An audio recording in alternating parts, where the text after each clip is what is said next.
안녕하세요, 빨간조끼입니다. 오늘은 아침부터 홍대 입구역에 왔습니다. 오늘 보러 갈 물건이 홍대 입구역의 역세권에 있는 물건이기 때문이에요. 걸어서 10분 정도면 우리 물건지에 도착할 수 있다고 나오는데요, 주변을 한번 보면서 가보도록 하겠습니다. 아디다스, 에이세컨즈, 무신사, 남녀노소 다 선호하는 브랜드들도 다 자리하고 있습니다. KFC, 또 여기 롯데리아, 엔젤리너스, 먹고 놀고 쇼핑하기 없는 곳이라고 볼 수도 있을 것 같아요. 아침에 트렁크 갖고 다니는 외국인들도 많이 보이고요, 에어비앤비 등 이렇게 숙박하시는 분들한테는 마포 쪽이 수요가 최고 좋다, 이렇게 말씀하시기도 하는데요. 오늘 물건은 에어비앤비 타겟은 아니지만 풍부한 수요를 가지고 월세를 받을 수 있는 물건인데요, 이 동네 원룸의 월세 시세가 최저 60만 원에서 120, 130만 원까지도 나오더라고요. 오늘의 물건도 기존의 실거래가만 보아도 70만 원 전후는 받을 수 있는 물건이에요. 신축은 아니지만 작지만 알찬 월세를 받을 수 있는 물건이지 않을까, 그래서 한번 보러 왔어요.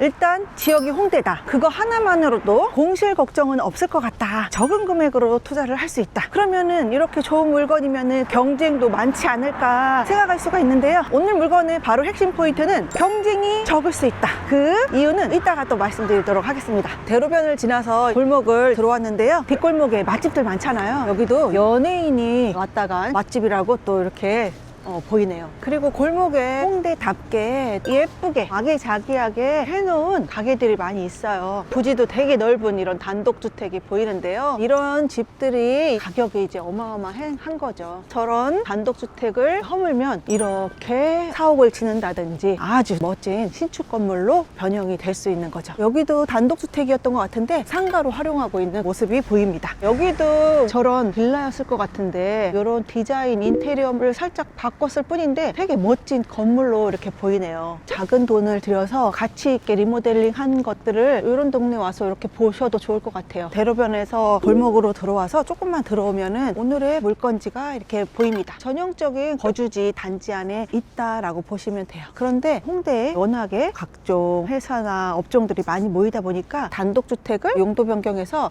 이렇게 회사로 사용하고 있는 곳들이 아주 많이 보이고 있어요. 코너를 돌아서 바로 들어오면은 우리 물건지 앞에도 예쁘게 해놓은 상가가 있어요. 여기도 2층 집이었을 것 같은데 너무 이쁘게 잘 해놨다. 인테리어 가게래요. 예쁜 가게를 지나서 딱 오면은 오늘의 물건지로 도착을 하게 됩니다. 오늘 보러 온 곳은 바로 4층 물건입니다. 베란다가 있고 넥산이 있는 곳인데요, 동향에 위치하고 있습니다. 현재 총 21세대가 있고요, 주차 대수는 5대 정도 될 수가 있어요. 세대수에 비해서는 이제 5대밖에 안 되니까 살짝 부족할 수는 있을 것 같지만 아직 차가 없는 분도 있을 수 있으니까 그거는 한번 지내봐야 알 수 있을 것 같아요. 그런데 여기 자전거도 보이니까 자전거로 출퇴근하시거나 아니면 또 지하철 가까우니까 지하철이나 버스 이런 걸로도 많이 이용을 하실 것 같아요. 우편함인데 우리 물건지에는 우편물이 많이 쌓여 있습니다. 계단 올라오면은 센서등이 켜져야 되는데 켜지는 곳도 있고 안 켜지는 곳도 있고 관리가 잘 되고 있는 것 같진 않아요. 2층인데요 6세대가 있습니다. 그리고 필로티 포함해서 5층까지 있는데 엘리베이터가 없어요. 물건지는 지금 4층인데요 4층까지 걸어가야 되는 단점은 있습니다. 각 층마다 택배가 물이 많아요. 아마도 젊은 분들이 대부분이지 않을까, 혼자 사는 젊은 분들이 4층 올라왔는데요, 4층은 5세대가 있는데요 2층, 3층에 비해서 4층, 5층이 면적이 조금 더 넓다고 볼 수 있어요. 바로 여기 401호입니다.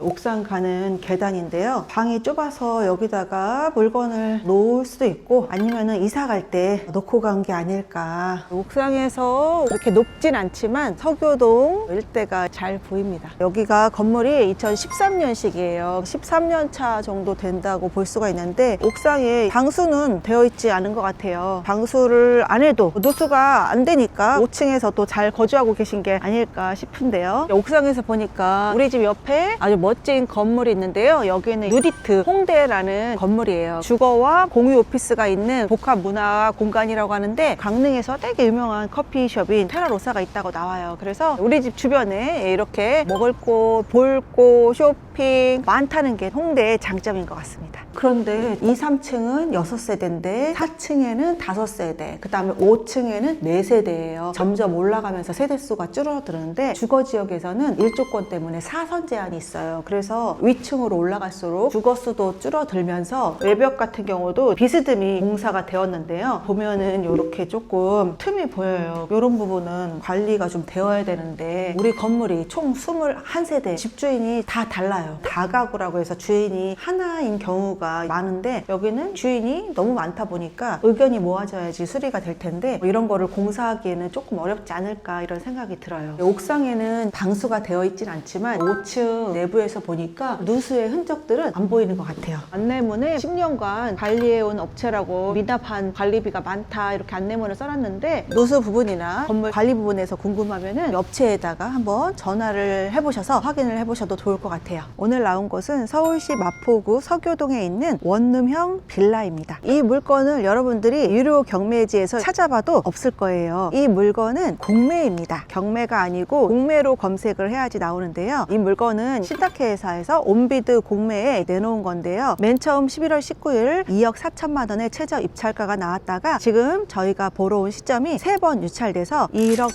7,510만 원의 공매가 진행 중에 있습니다. 낙찰이 되지 않으면 한 주 한 주 금액이 떨어져서 입찰이 진행이 되기 때문에 다음 주에 이 금액에서 떨어지면 1억 5,760만 원에 진행이 되고 낙찰이 되지 않으면 그 다음 주에 1억 4,200만 원, 그 다음 주에는 1억 2,790만 원 이렇게 점점 금액이 떨어져서 진행이 되기 때문에 계속 유찰이 된다면 여러분들이 사고 싶은 금액대에 입찰을 한번 해보시면 좋을 것 같아요. 경매와 공매의 차이점에서 공매 같은 경우는 정보가 많이 없어요. 그래서 뭐 전입세대 열람도 안 되어 있는 경우도 있고 건물의 용도가 다른 경우도 있고 면적이 다른 경우도 상당히 많아요. 오늘의 물건도 토지의 면적이 나와 있지가 않아요. 그래서 등기부 등본을 한번 떼보셔야지만 토지의 면적이라든지 건물 면적을 상세히 보실 수가 있을 거예요. 지금 등기부 등본에 보니까 전체 대지가 192.7제곱미터인데 그 중에서 6.9제곱미터로 나와요. 건물 면적은 15.8제곱미터로 약 4.8평이라고 보시면 돼요. 권리 분석을 보면은 소유자가 소유권을 이전하고 바로 신탁회사에 소유권 이전이 되었어요. 신탁회사로부터 신탁 대출을 받았기 때문에 소유권이 이전됐다라고 보시면 돼요. 전입세대 열람은 따로 유료 경매지에 나와 있지 않기 때문에 소유자가 거주할 수도 있고 임차인이 거주할 수도 있는데요. 이런 부분은 주민센터, 요즘에는 행정복지센터라고 하는데요. 공매에 나온 공고문을 가지고 가시면 전입세대 열람을 떼어줍니다. 그런데 우편물을 이렇게 보니까 아마도 소유자가 거주하고 있는 것 같다 이렇게 생각이 들어요. 소유자가 거주하고 계신다면 소유자를 상대로 명도를 진행하면 되겠습니다. 지금 최저 입찰가는 1억 7,500만 원 정도 되는데요. 같은 건물에 비슷한 면적이 네이버 매물에 1억 8천만 원에 나와 있고요. 저층 같은 경우는 1억 2,500만 원에 또 매매가 나와 있어요. 원룸 하나에 갭이 이렇게 6천만 원 이상 나면은 어떤 또 이유가 있을 거라고 생각합니다. 지금 1억 2천만 원대 나와 있는 매물은 2026년 12월까지 세입자가 있어요. 그러니까 1년 뒤에 실거주를 하거나 지금 세입자를 그대로 안고 가야 되는 이런 단점이 있기 때문에 아마 가격이 조금 더 저렴하게 나온 게 아닌가 또 이렇게 생각이 돼요. 단점이 있는 이런 물건보다도 더 싸게 매입할 수 있다면 수요가 좋은 홍대에 원룸 하나를 싸게 매입할 수 있는 기회라고 봅니다. 그리고 이 물건의 더 큰 장점은 월세가 좋다라는 거예요. 우리 건물에서 5천에 30만 원 정도 월세를 받고 있고요. 보증금이 작으면 1,000에 60, 1,000에 70 이렇게까지도 월세를 받을 수가 있습니다. 그러면 1억 초반에 매입을 해서 60만 원, 70만 원 정도 중장기 플랜으로 월세를 받다가 2, 3년 뒤에 매도를 해서 2, 3천만 원 정도 되는 수익을 올려도 괜찮지 않을까 이렇게 생각을 해봅니다. 그렇기 때문에 지금 현재 진행 중인 1억 7,500만 원대의 금액은 조금 높은 감은 있어 보입니다. 향후에 유찰되는 과정을 지켜보시면서 입찰가를 고민해 보셔도 좋을 것 같아요. 많이 유찰된다고 해서 꼭 나쁜 물건만은 아니다 그렇게 저는 생각을 해요. 이 물건의 또 하나의 포인트는 공매이기 때문에 경쟁이 적다는 거예요. 경매로 나왔다면 입지의 장점 때문에 많은 분들이 관심을 가졌을 수가 있을 거예요. 제가 보니까 조회수도 적더라고요. 그래서 적은 경쟁으로 매입할 수 있는 기회가 아닐까 이렇게 생각을 합니다. 공매라고 하면은 인도 명령이 없기 때문에 명도 소송까지 해야 되지 않아? 좀 이렇게 걱정이 앞서시는 분들이 계실 거예요. 공매라고 해서 꼭 명도가 잘 안 되고 또 소송까지 가야 되는 상황이 꼭 발생하는 건 아니기 때문에 크게 걱정하지 않으셔도 될 것 같아요. 서울인데 또 투자가 어렵지 않냐 걱정하시는 분들 계실 텐데요. 이 물건은 공시 가격이 1억 원 이하입니다. 주택수에 상관없이 공시 가격 1억 원 이하는 취득세가 중과되지 않기 때문에 취득세 1.1%로 매입을 하실 수가 있어요. 이것 또한 장점이라고 생각합니다. 소액이지만 홍대 서울 역세권에서 원룸을 받고 싶은 분들은 오늘 물건 관심 있게 보시면 좋을 것 같아요. 오늘도 돈이 되는 곳에 머니플레이스 빨간조끼였습니다. 시청해 주셔서 감사합니다.